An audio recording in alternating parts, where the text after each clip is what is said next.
What does it mean to boast in the cross? It means three things, let's say. Number one, it means you're seeking the applause of God. In fact, Paul says when he's also talking about boasting in Romans 2:29, he says, those who are circumcised in the heart by the Spirit and not by the written code, such a man's praise is not from men, but from God. And the word praise there is actually the word for applause.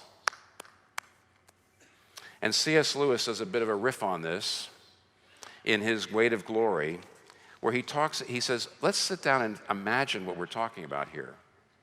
That when you become a Christian, because you're in Christ, God looks at you and doesn't see your sin, doesn't see your flaws, but sees you as perfect in Jesus Christ. That's what the gospel is. And as a result, he looks at you, sees you in Christ, and applauds. I mean, that's what Paul says. Here's what Lewis says. It is written that we shall stand before him. The promise of the glory is the promise almost incredible and only possible by the work of Christ, that we shall please God. It seems impossible, a weight of glory which our thoughts can hardly sustain, but so it is.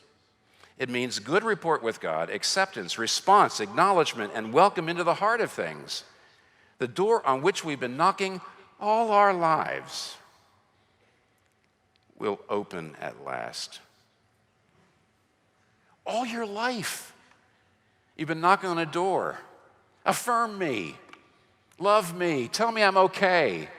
See, you've been sucking it out of people, trying to get it out of people. You've been exploiting people. You've been working all of your relationships so that you can somehow, steal self-acceptance from other people. It never works. But in the gospel, the door on which you are knocking will open at last. He's got a future reference to it, and I think that's fair, because justification by faith alone means right now I know this, but on the last day I will actually experience it fully. It means good report with God, acceptance, response, acknowledgement, welcome into the heart of things. The door on which we have been knocking all our lives will open at last.